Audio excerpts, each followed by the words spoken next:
Hi అండి. నేను మీ హసీనా. అందరూ బాగున్నారని అనుకుంటున్నాను. ఈరోజు వచ్చే టాపిక్ ఏంటంటే 31st దగ్గరకు వస్తుంది కదా. అందరూ ఫ్రెండ్స్ కానీ ఫ్యామిలీ మెంబర్స్ కానీ చుట్టుపక్కల వాళ్ళు కానీ అందరూ అడుగుతున్నారు, హసీనా పార్టీ ఏంటి పార్టీ ఏంటి అని. పార్టీ ఏముంటుందండి, 31st అంటే నార్మలే కదా. ఆ, అందరూ 31st అంటే అడౌట్ చేస్తారు. ఈవినింగ్ లేడీస్ అయితే గుమ్మల కడిగి ముగ్గులు పెట్టుకొని రంగులు చల్లుతారు. ఇంకా జెంట్స్ విషయానికి వస్తే ఇంకా నార్మలే కదా, మందు తాగడం, బయటికి వెళ్ళటం. బట్ ఒకటండి, మందు తాగండి కానీ మీ వెనకాల మీ ఫ్యామిలీ ఒకటి ఉందని మాత్రం మర్చిపోవద్దు. ఎందుకంటే మీరు మందు తాగి ఫ్రెండ్స్తో తిరిగి బండి గట్టిగా డ్రైవ్ చేస్తూ ఉంటారు. సో ఏమన్నా యాక్సిడెంట్స్ అయితే మిమ్మల్ని నమ్ముకున్న మీ ఫ్యామిలీ బాధపడుతుందండి.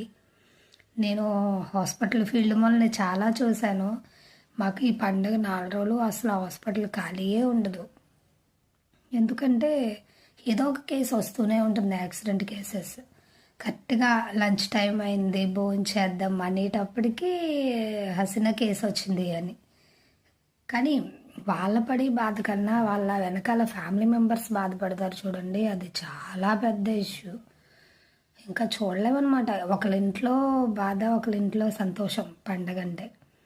బట్ మీరు సంవత్సరం మొత్తం కష్టపడింది ఆ మందు షాప్కి పోయడం కన్నా మీ ఫ్యామిలీలో ఎవరికైనా మీ వైఫ్ ఉంటే ఒక శారీ కొనుక్కుని తీసుకెళ్ళడం, లేదా ఒక మోరు మల్లెపూలు తీసుకెళ్ళడం, లేదా కిడ్స్ ఉంటే కిడ్స్ని బాగా చూసుకోవడం, తల్లిదండ్రులకి బాగా చూసుకోవడం, అలాంటివి ఏమైనా ఉంటే చేయండి ప్లీజ్. బెల్ట్ షాపుల దగ్గరికి మాత్రం వెళ్ళకండి, మీ హెల్త్ పాడైపోతుంది. హాస్పిటల్లో చాలామంది కిడ్నీలు పాడైపోతున్నాయని, లివర్లు పాడైపోతుంది చాలామంది వస్తుంటారు. ఎందుకు మీ హెల్త్ పాడు చేసుకుని అలా ఉండడం? అది కాకుండా 31స్ట్కి హడావుడి ఏంటంటే మనకన్నా బెల్ట్ షాపులు రెడీ అవుతాయండి. పెళ్ళి కూతురుని రెడీ చేసినట్టు రెడీ చేస్తారు, లైటింగ్లు, డెకరేషన్లు. ఎక్కడైనా ఖాళీ ఉంటుంది కానీ ఆ బెల్ట్ షాపుల కాడ మాత్రం అస్సలు ఖాళీ ఉండదు. నేను చాలాసార్లు చూస్తూ ఉంటాను అలా.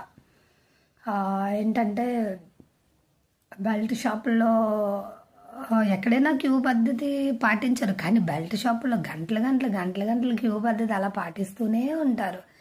ఏంటో మరి నాకు అర్థం కాదు.